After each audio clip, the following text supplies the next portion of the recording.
The chaos ensuing across the multiverse after the birth of Omni Goku has been terrifying to say the least, but this battle is far from over as Vegeta does his best to combat his former greatest rival. This is a special series created by yours truly titled Dragon Ball Super God of Destruction Vegeta Saga, and when we last left off, there would be numerous encounters happening simultaneously as the mysterious warriors from Universe 12 make their way to the destination of Omni Goku's outburst. But as they travel through Universe 7, they unexpectedly encounter the tyrant Frieza, who had been training vigorously ever since the tournament and even gained a new form.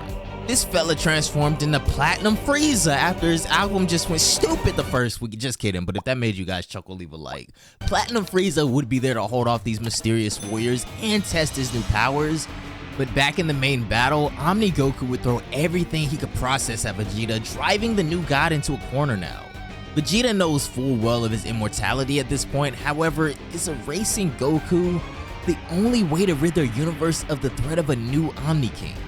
One whose control over his power is primitive at best, and with such a wild nature, allowing him to get any stronger could be detrimental. This is, I want to say, maybe part 5 of our God of Destruction Vegeta and Omni Goku series, so if you guys haven't caught up already, be sure to go check out that playlist that will be linked above and down below in the description box. But without further ado,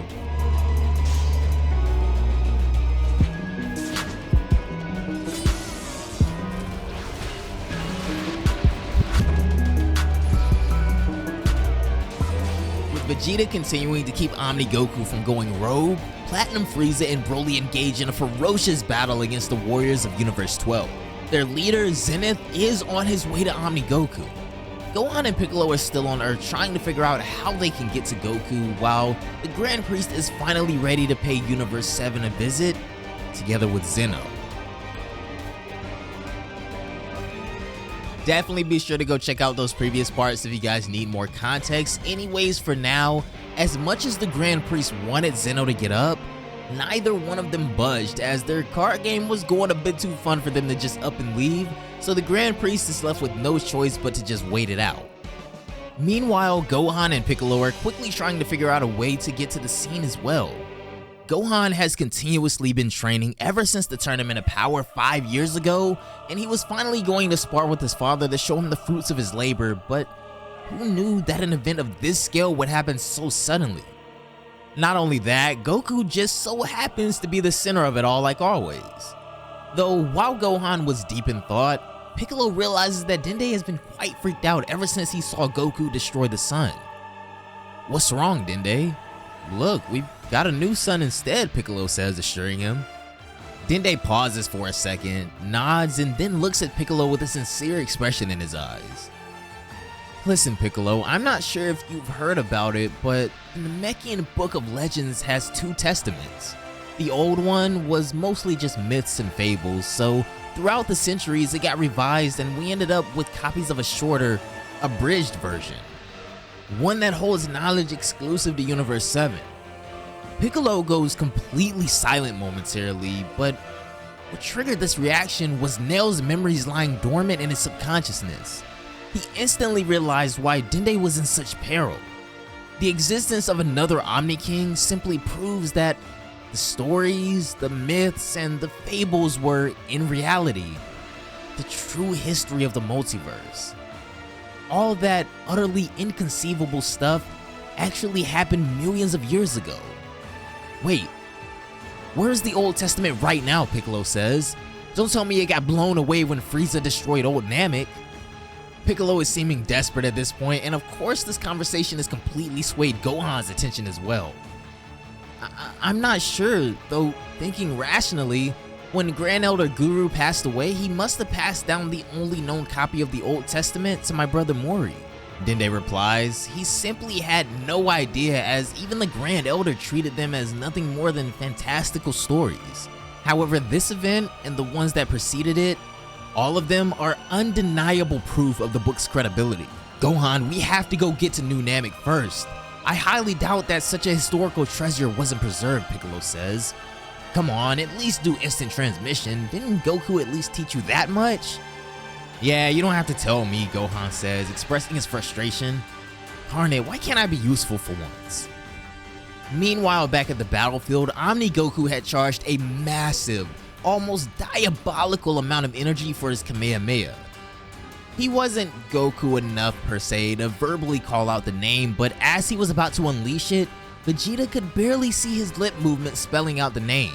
Vegeta actually goes on to let out a little smirk and then follows up on Omni Goku's Kamehameha with a final flash of equal magnitude. It's a collision whose waves could be felt all the way by Gohan back on Earth, and it also gave Zenith the exact coordinates on where exactly this new Omni King is supposed to be. Vegeta-sama, what are you doing?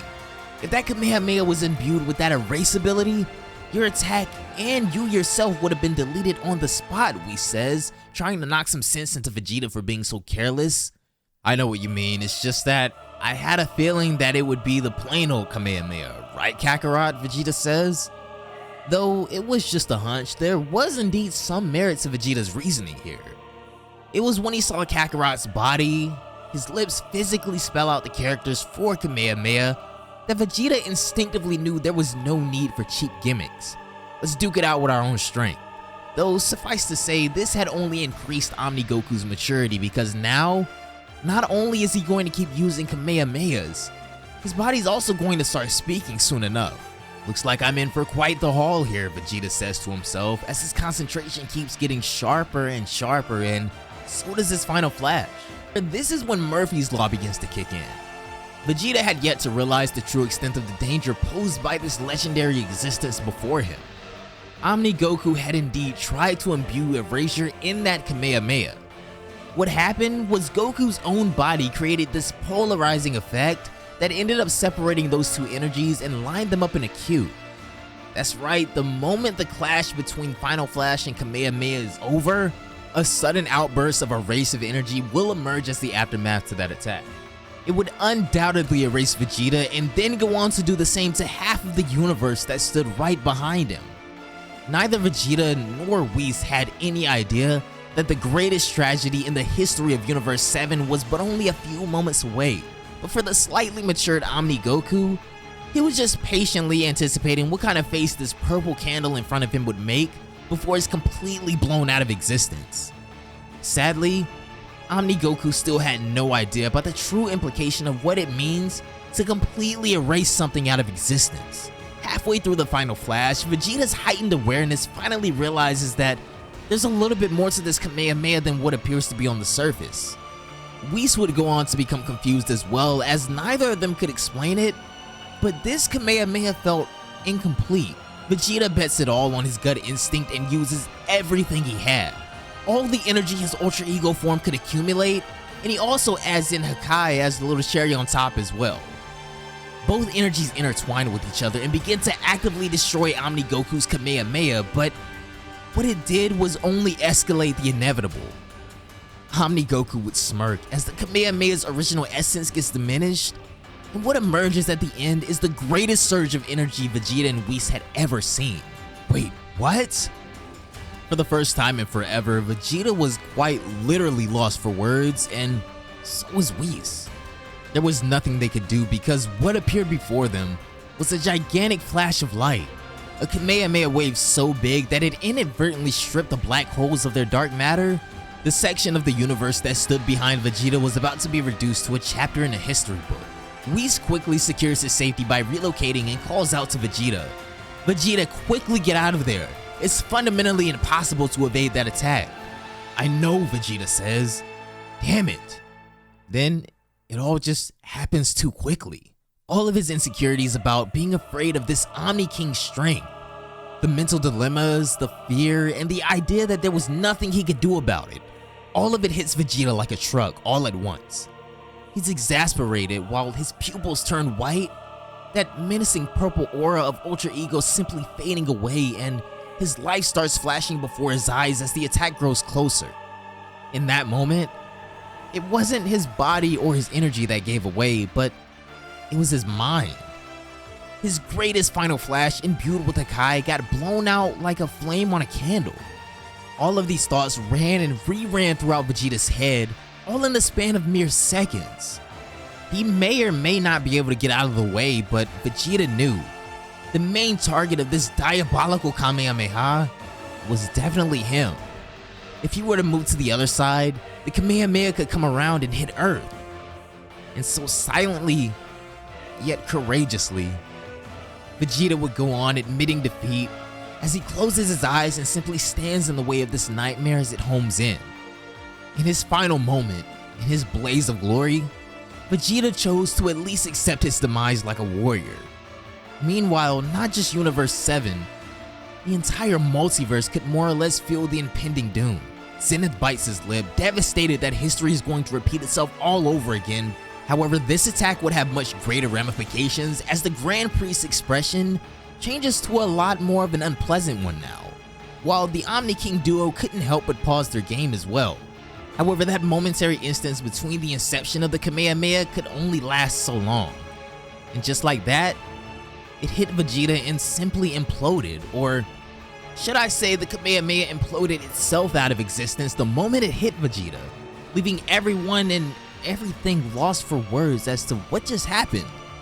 That sudden surge of light which was going to envelop half of the universe just up and disappeared, leaving everyone at a loss for words as across the 12 universes and beyond in this singular moment, there was extreme silence, as if reality itself had come to a standstill with everyone's jaw dropped. But then, someone breaks that silence with a laugh. Omni Goku started laughing hysterically as his laughter filled the void that was created by the silence of everyone else. This situation had gone beyond common sense at this point, as just now, one man, a Saiyan, trolled and pranked everyone in the multiverse, the Grand Priest and Zeno included, it seems like. One can only imagine how Vegeta must have felt during this, because not only did he have to go through the situation, but he also seems to be the butt of Omni Goku's bizarre joke here. And seeing what just happened, how Vegeta was ready to accept defeat and stood tall as a proud Saiyan warrior, yet it was all just a sick joke by Omni Goku as he continued to laugh. Vegeta lost it. For a warrior such as prideful and proud as him, this was the greatest humiliation possible. He couldn't care less about what may happen to him or the universe. He simply loses it. All those pent-up emotions, the fear, the doubt, they become unnecessary in that moment. Vegeta would end up losing consciousness. The light emitting from the nearby stars, the moons, and different wavelengths of energy emitting from them reignite the primate Saiyan's essence, which had long since been lying dormant within his body, and thus, he somehow begins to transform into the Saiyan ape. But that was just the start of what was to come next. The other thing that got triggered was Vegeta's Ultra Ego state. Omni Goku's joke had completely violated Vegeta's ego and made it fade away. And yet, it had been completely reborn in that moment. The Great Ape Vegeta had turned into begins to let out lethal amounts of aura. Ultra Ego aura to be more precise, and then, almost as if Vegeta's Saiyan disposition had won over his title as the new god of destruction, both forms begin to overlap until all that's left of the Great Ape is a silhouette, and what stands in front of Goku is a Saiyan who has actively let his rage transcend past everything. See this, Kakarot? Unlike you, I don't need cheap gimmicks to defeat you. This is my peak, he goes on. The final stage in my evolution as a proud Saiyan warrior. I think I'll coin this state Omega Vegeta. By this time, Omni Goku had completely stopped laughing. The joke was over, plus now something else had piqued his attention as well. Seeing Vegeta's newly heightened state was about as exciting as this could get. He warps through time and lands a stellar blow on Omni Goku's gut, which in turn adds another chapter to the history books. The day the Omni King felt pain. Circumstances be damned, Kakarot. I no longer care what happens to me or this universe. Let's find out once and for all who's the strongest. This kick-started the greatest battle since the inception of Universe 7. Goku, a man of ordinary birth, ordinary talent, nothing spectacular about him whatsoever, yet through effort alone, he transcended past his limits and attained strength similar to that of the angels at this point. Maybe it's not only by mere coincidence that the multiverse chose, or rather cursed him to be the next Omni King. And then we have Vegeta, born of royalty and with extraordinary potential since birth. And yet circumstances destroyed his planet and his people, Left with nothing more than his pride as a Saiyan, the man continued on, changed, redeemed himself, pushed through again and again. Though no matter how hard he tried or what he did, he was always just a tiny step behind Goku. However, in the end, the one who stepped up and reached the pinnacle of his existence wasn't Goku. It was Vegeta. Him gaining such power wasn't a result of some mere coincidence or random occurrence. No, the man chose himself and attained strength that could no longer be placed in a tier. Even though the fate of the entire multiverse was lying on this battle, neither of them cared more or less. They'd rather just duke it out and see whose punch is stronger once and for all. But back at Zeno's palace, the Grand Priest had finally lost it. He flips up the table of cards and glares at both Zeno, saying, "We are leaving immediately." That's all he had to say to make them both realize just how serious this matter was. And it's shortly thereafter that the Grand Priest and the Zeno duo leave for Universe 7. It would take them 2 days to traverse the multiverse, but then they can get to Goku and Vegeta instantly. It's pretty clear that the Grand Priest is regretting not leaving sooner because after what has already transpired because of this new Omni King, it might already be too late by the time they get there. The multiverse may very well be about to enter a new age or completely crumble before their very eyes. Meanwhile, Omni Goku can't keep up with Omega Vegeta at all. The new Omni King. "Don't make me laugh," Vegeta goes on. "From where I'm standing, you aren't even half as strong as what Kakarot used to be," he says, landing a 7th consecutive blow across Omni Goku's face. "Erasing reality? I don't think that power needs to exist," Vegeta continues as he speaks his mind with every blow he lands. And now that Omni Goku is genuinely feeling pain, he starts preparing another attack that will envelop solely Vegeta, and Vegeta alone this time. Yet another one of those cheap gimmicks. "I'm ready, come on. Throw it, Kakarot," or should I say Omni Kakarot, as Vegeta just taunts the mess out of Goku right now. On the sidelines, Whis has been completely silent for a while now, maybe because he thinks that the situation doesn't need his narration, but seeing Vegeta actively provoke Omni Goku into sending an erasure blast his way, hasn't this gone too far, Lord Vegeta, he thinks to himself. But this is when Vegeta does something that is supposed to be impossible. As the erasure bomb is unleashed right upon him, Omega Vegeta punches a hole in the momentary space between himself and the attack. This creates a discrepancy that causes the bomb to disappear from the known universes and into the abyss of the higher dimensions. It doesn't matter who it is or where that power came from. Deep down, Vegeta's goal has always been surpassing Kakarot, and that's exactly what he planned on doing. As at that very moment, status no longer mattered. Omega Vegeta had somehow come out on top in an impossible situation, overcoming not only Goku, his greatest rival, but overcoming the power of the Omni King as well.